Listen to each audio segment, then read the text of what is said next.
Amém? Peço para os irmãos se colocarem em pé para nós lermos a palavra do Senhor. Na carta aos Hebreus, capítulo 11, eu quero ler com os irmãos o versículo de número 7.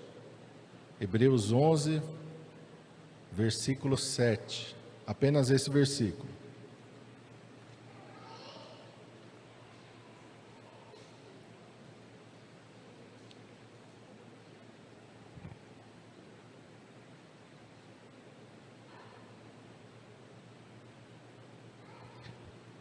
Bem, todos acharam?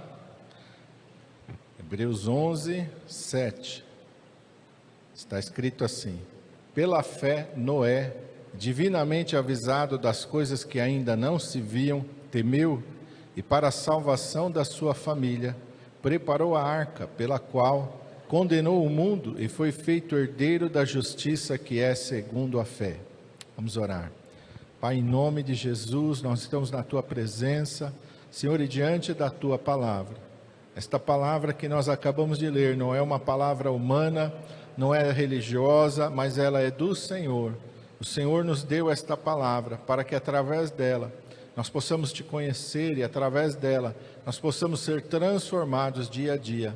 Fala, Senhor, aos nossos corações aquilo que o Senhor tem preparado para nos abençoar através desta palavra.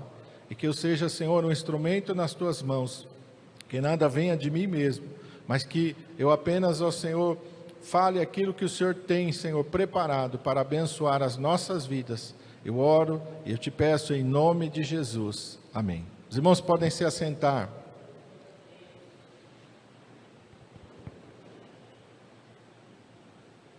A história de Noé é uma história bem conhecida. Acho que umas 3 semanas atrás, aqui na sexta-feira, o pastor pregou sobre essa passagem de Noé. E como é bom, né, quando a gente ouve a palavra de Deus e a gente fica ali meditando, né, naquilo que Deus fala. E o Senhor me levou de novo nesta manhã à vida de Noé. E o Senhor me levou a esse texto de Hebreus, me levou a Gênesis, me levou à carta de Pedro, a Jesus, a várias passagens que vão falar desse personagem bíblico de Noé. E por que a história de Noé ela é importante para nós hoje? Sendo que foi lá no começo da criação, lá no comecinho do mundo, lá muito distante de nós. Mas em Mateus 24, 37, no sermão profético, Jesus fala: como foi nos dias de Noé, assim será nos dias que antecedem a vinda do Filho do Homem. Então Jesus nos fez uma observação de que os dias que antecederiam a sua vinda seriam semelhantes aos dias de Noé. E quando a gente pensa nesses dias de Noé, a gente vai pensar do lado negativo, né? Naquilo que a palavra de Deus fala da corrupção total do gênero humano. E que nós vemos hoje, né? Tanta maldade no mundo, é guerra, é tanta injustiça, é tantas coisas que nós vemos, é criminalidade, é drogas, é tantas coisas que destroem o ser humano. E a Bíblia diz que assim estava a humanidade nos dias de Noé, que antecederam ao dilúvio. Corrupção total e geral do ser humano. O ser humano estava ali completamente degradado e sem querer saber das coisas de Deus. E hoje a gente vê a nossa sociedade, infelizmente, uma grande parcela da nossa sociedade está dessa maneira. As pessoas não querem saber de Deus, as pessoas não querem saber dos princípios de Deus. Eu me lembro que antigamente as pessoas brincavam com qualquer coisa, menos com as coisas de Deus. As pessoas não brincavam com as coisas de Deus, as coisas de Deus eram sagradas. Ninguém brincava com as coisas de Deus. Hoje as pessoas fazem piada, fazem chacota, falta o temor de Deus. Mas o Senhor me levou a um lado que para nós é positivo, que é o lado de Noé e de sua família. Para esse lado que nós devemos observar, que assim como Noé, ele teve ali uma vida que foi destacada por Deus. E por que Deus olhou para Noé? A palavra de Deus diz que quando Deus olha para Noé, Deus vê alguém temente a Deus, ao contrário de todo mundo que estava à sua volta. A Bíblia diz que Noé era varão justo e reto. Noé andava com Deus, temia a Deus, ele buscava a Deus. Ele vivia um estilo de vida totalmente diferente daquelas pessoas que estavam à sua volta, ele e a sua família.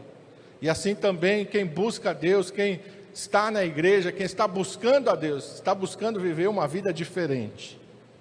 não quer viver uma vida. Nós estamos nos dias de carnaval aí, que as pessoas vão e se entregam para todo tipo de degradação moral.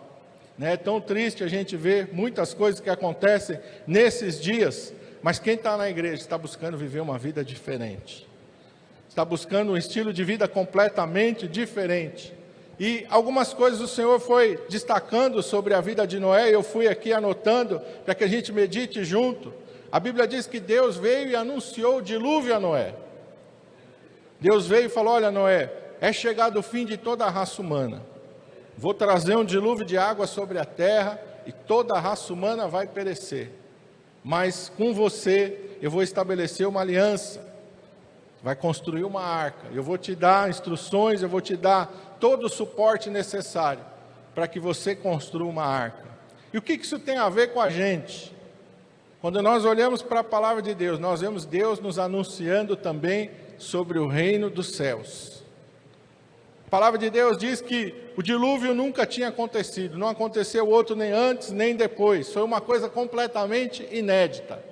E nós estamos nos aproximando de algo completamente inédito na história da humanidade. A volta do Senhor Jesus e o arrebatamento da igreja. Não aconteceu antes e não vai acontecer depois. Vai ser um evento único na história da humanidade, vai marcar a história da humanidade. E Deus veio e nos anuncia isso através da sua palavra. E Deus começa a dar instruções para Noé como ele deveria construir a arca. Deus deu as medidas, Deus deu a madeira, Deus deu a instrução para ele como que ele ia impermeabilizar com betume por dentro e por fora. Deus falou: você vai fazer 3 andares, você vai dividir em compartimentos, você vai armazenar comida. Deus foi dando as instruções para Noé.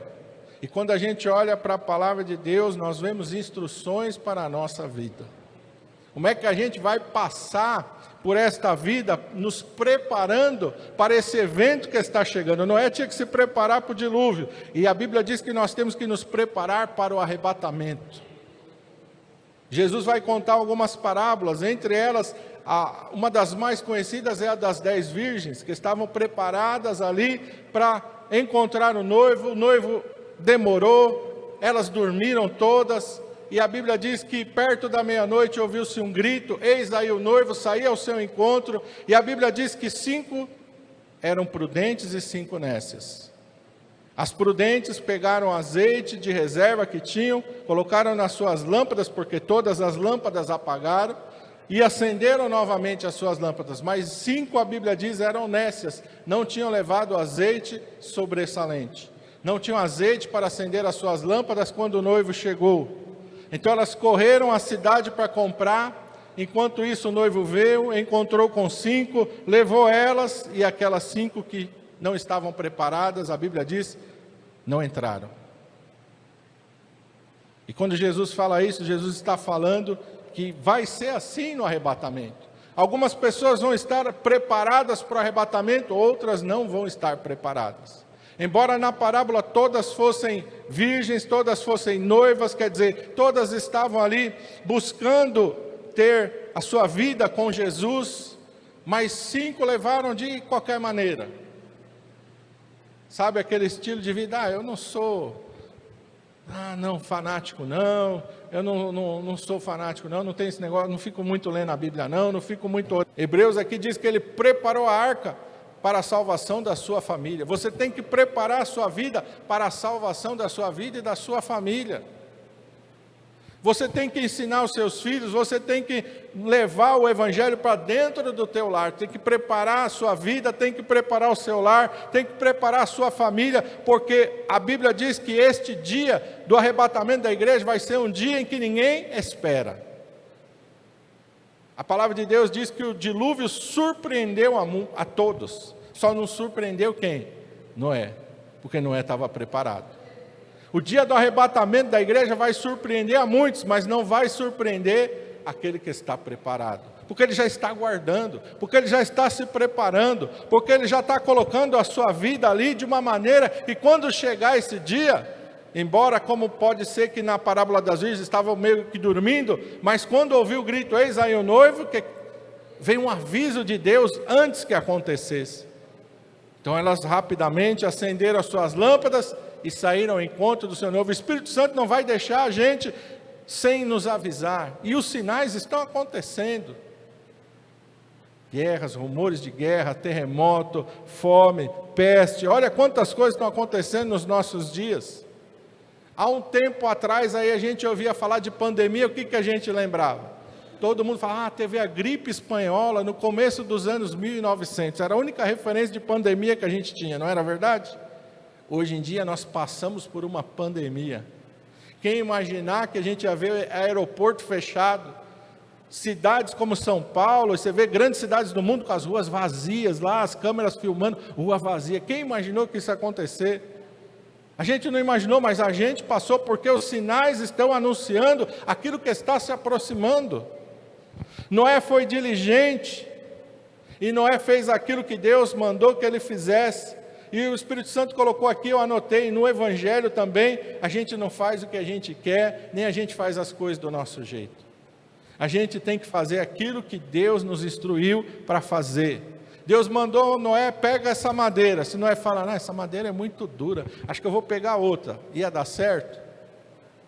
Quem sabe a arca se partisse no meio das ondas. Mas Noé foi e pegou a madeira que Deus falou. Noé foi lá, preparou o betume, passou por dentro, passou por fora. Olha quanto trabalho ele teve. Construiu andares, separou lá os lugares para os animais, armazenou comida. Ele seguiu exatamente as instruções para que ele e a sua família fossem salvos. Irmãos, a gente tem que olhar para a palavra de Deus e a gente tem que decidir observar as instruções que estão na palavra de Deus. Jesus disse, os mandamentos que eu tenho dado são vida. A palavra de Deus é vida para nós. Muitas vezes ela vai vir e ela vai nos incomodar, muitas vezes ela vai vir, ela vai exigir de nós alguma coisa, muitas vezes ela não vai nos deixar confortável, mas com certeza o que ela vai produzir em nós é vida. Por isso Jesus diz, quem quiser vir após mim tem que fazer o quê? Deita na rede e toma água de coco, foi isso que Jesus falou? Não. Quem quiser vir após mim, negue-se cada dia a si mesmo. Então todo dia vão acontecer coisas na minha vida que eu tenho que dizer não para mim, para eu obedecer a palavra de Deus. São coisas que o mundo vai me oferecer, que muitas vezes amigos ou familiares podem me oferecer, e às vezes uma oportunidade de um trabalho, de ganhar um dinheiro, coisas que saem daquilo que a palavra de Deus nos mostra, e eu tenho que decidir, eu vou aproveitar aquilo ou vou me guardar para Deus. Negar a mim mesmo, é muitas vezes eu olhar para certas coisas que o mundo oferece, e vou dizer, eu não vou participar disso, porque eu quero agradar a Deus. Olha Daniel e os seus amigos na Babilônia.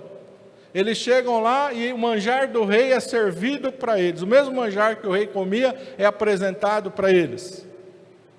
Mas aquela comida, aquela bebida, estavam sendo oferecidos para os ídolos da Babilônia antes de ser servido. E Daniel e seus amigos sabiam. E Daniel olhou para aquilo. Quem sabe havia ali alguma comida que enchesse a boca dele de água, só de ele olhar, que fosse assim algo que ele falasse, meu Deus... Porque para ser a comida do rei não era qualquer coisa. Mas ele olhou para aquilo e ele disse, eu não vou me contaminar com isso. Não vou me sentar nessa mesa, não vou comer desse manjar, não vou beber da bebida do rei. Deem-se legumes a comer e água a beber, eu te peço para os teus servos. Ele negou a ele mesmo, e isso é que nós temos que fazer. A palavra de Deus diz que Moisés, quando ele era grande, ele rejeitou aqui, capítulo 11 mesmo, vamos ver. Capítulo 11 aqui mesmo, para a gente ver, porque eu acho muito bonito aquilo que fala de Moisés. Versículo 23, capítulo 11 de Hebreus.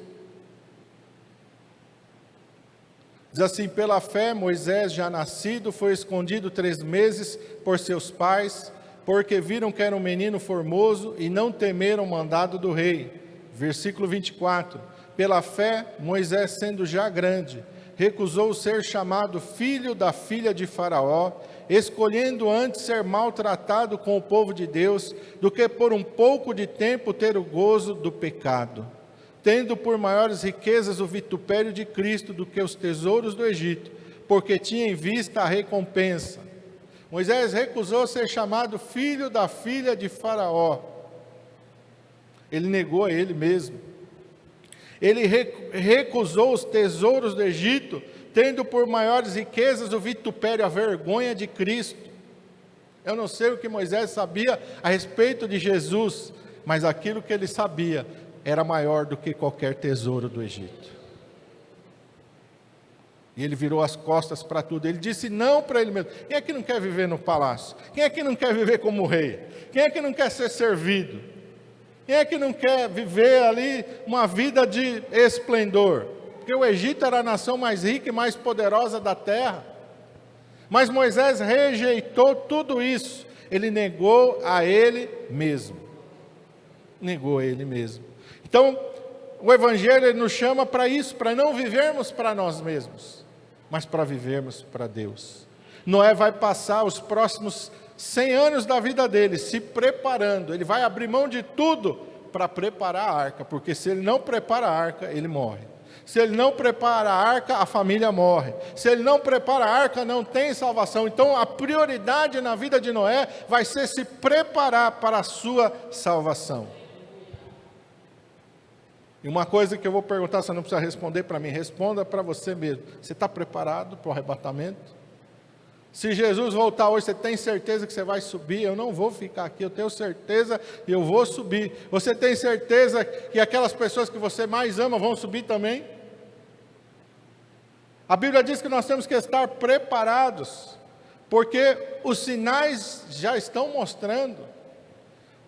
O sinal mais importante, que até muitos achavam que jamais iria acontecer, era Israel se tornar de novo uma nação. Eles estavam há 2000 anos espalhados por todo o mundo, e havia uma profecia, e Jesus mesmo falou, olhai para a figueira, e a figueira representa Israel, onde ela novamente começar a brotar, seus ramos se tornarem terros, sabei que está próximo, às portas.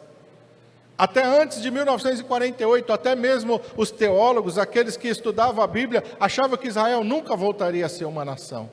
Era difícil demais, era impossível que Israel se tornasse uma nação. Eles achavam que aquilo seria algo figurado, que jamais iria acontecer. Mas em 1948, o profeta Isaías diz, pode uma nação nascer em um só dia? Todavia, o Senhor fará Israel nascer.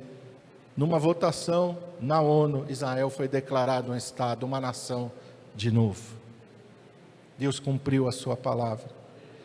E Deus fala, quando a figueira brotar, não passará essa geração sem que todas estas coisas aconteçam. O Estado de Israel já fez mais de 70 anos. Então, nós não sabemos quando Jesus vai voltar. Mas a geração de 1948 para cá não vai passar. Quanto tempo vive o ser humano?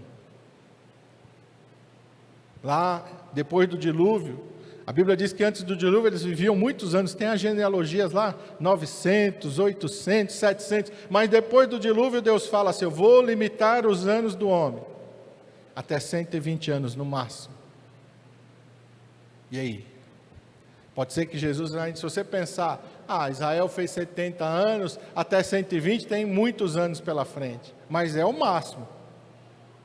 Pode ser que Jesus venha antes. O salmista diz 70, 80. E aí, se for 70 já passou, 80 está perto, né? 2028, está perto ou não está? E se for antes de 2028? Porque Jesus também fala alguma coisa que nós temos que entender, se aqueles dias não fossem abreviados, nenhuma carne se salvaria. Então quer dizer que Deus vai abreviar o tempo. Porque Jesus diz assim, quando eu voltar, porventura acharei fé na terra. E a gente vê como muitas pessoas estão abandonando os caminhos de Deus, a igreja, estão abandonando as coisas de Deus, estão se afastando. Por isso que Jesus disse, olha, eu vou abreviar esse tempo, para que haja ainda um remanescente. Então a gente tem que estar preparado. Pela fé nós acreditamos na palavra de Deus e nós obedecemos, é pela fé, irmão. É a certeza absoluta de que o que o Senhor está falando, pastor, realmente vai acontecer pela fé. Eu olho para a palavra de Deus, eu creio naquilo que está escrito, e eu sei que o Deus que falou não mente e não falha. Ele declarou: os céus e a terra passarão, mas as minhas palavras não passarão. Não vai passar, vai se cumprir, exatamente. Jesus disse: o dia e a hora ninguém sabe, nem os anjos do céu, nem o Filho, somente o Pai. Então também, se tem pessoa que está marcando o dia, a data da volta de Jesus, não acredita, porque não dá. A gente vai apenas olhando para aquilo que a palavra de Deus está dizendo, e nós podemos dizer que nós estamos bem próximos. Algumas coisas sobre a arca que o Senhor falou comigo. A arca tinha uma porta, que foi fechada por Deus, por fora, Gênesis 7,16. A arca só tinha uma porta. E quem que controlava a porta? Deus. Não entrou na arca quem quis. Entrou na arca somente aquele que Deus permitiu. Porque acho que se dependesse do coração de Noé, quando começou a chover, acho que algumas pessoas mais próximas foram lá: ô Noé, tem um lugar para nós aí? Agora eu acredito, Noé, a água começou a subir, agora eu acredito que é verdade. Mas a palavra de Deus diz que Deus fechou a porta da arca por fora. Quem controla a porta é Deus. O céu é a mesma coisa. Só vai entrar no céu quem Deus permitir que entre. E quem é que vai entrar lá? Aquele que nascer de novo. Jesus disse: aquele que não nascer de novo, Jesus falou para Nicodemos em São João 3, quem não nascer de novo não pode ver o reino dos céus, mas quem nascer de novo pode entrar. Aleluia, em nascer de novo pode entrar. O Senhor fechou. A arca só tinha uma janela, Gênesis 6,16. Deus fala para Noé: faz só uma janela. Imagina o tamanho do navio, uma embarcação gigante com uma janela só. E por que uma janela só? Fiquei pensando, por que uma janela só? E não é janela de vidro assim que dá para você ficar olhando, uma janela aquelas, né, de madeira que fecha. Foi fechada. Noé só abriu aquela janela depois que a arca pousou no monte, depois que o dilúvio já tinha acabado, depois de um tempo já, ele abriu para dar uma olhadinha. Por que uma janela só? Porque o mais importante não estava do lado de fora, estava dentro da arca. O mais importante não é o que está acontecendo no mundo, o mais importante é o que está acontecendo dentro da igreja, o mais importante é o que está acontecendo com a tua vida espiritual. Isso é o mais importante. Porque às vezes a gente fica olhando para o mundo, fica olhando para as coisas do mundo, e a gente fica distraído, a gente fica desatento, ou de repente pode vir medo no nosso coração, porque imagina a cena que estava do lado de fora. Muita gente morta, muitos animais mortos, cidades destruídas, lugares devastados, quanta gente boiando ali morto. Então a cena do lado de fora era uma cena terrível. Mas Deus disse: o mais importante é o que está aqui dentro, não é o que está lá fora. O mais importante é o que você está aprendendo dentro da casa de Deus. O mais importante é o que você está aprendendo da palavra de Deus. Foca aqui, que se você olhar lá para fora, você vai ver tanta coisa feia, você vai ver tanta desgraça, você vai ver tanta miséria, você vai ver tanta coisa que vai te desesperar. Mas olha para a palavra de Deus, olha para as coisas de Deus, foca nas coisas que realmente importam. Foca no reino de Deus, foca na palavra de Deus, foca nas coisas celestiais. Outra coisa, a arca não tinha leme, não tinha um leme, não tinha um timão. Noé não estava no controle daquela arca. Já parou para pensar nisso? Um barco daquele tamanho gigante, tamanho de navio, não tinha um leme. Por que não tinha um leme? Porque não era Noé que estava no controle, era Deus. Não é você que tem que estar no controle da sua vida, é Deus que tem que estar no controle da sua vida. A Bíblia diz assim no Salmo 37, entrega o teu caminho ao Senhor. Confia nele e Ele tudo fará. Eu tenho que entregar a minha vida, o controle da minha vida nas mãos de Deus. Eu tenho que olhar para a palavra de Deus. E aí eu decido, quem está no controle, sou eu ou é Deus? Se sou eu vou olhar para aquilo que está escrito, muitas coisas vou dizer, não, isso aqui eu não concordo, isso aqui eu não quero para a minha vida. Aí eu estou no controle. Mas quando eu olho para a palavra de Deus, e mesmo que me incomode, você fala, nossa, meu Deus, eu não posso continuar desse jeito. Eu descobri na palavra de Deus que eu tenho que mudar. Aí eu estou entregando o controle nas mãos de Deus. A arca estava no controle de Deus. Mas pensa bem, pastor, a água não subiu de uma vez, tinha monte que a arca podia bater, podia se despedaçar, tinha lugar que ela podia encalhar ali, furar o casco. O Titanic não afundou porque bateu no iceberg? Quantas coisas estavam boiando ali? Quantas montanhas, quantas pedras ali? Porque Noé fez a arca no seco, não fez lá na beira do mar. Ele fez no seco.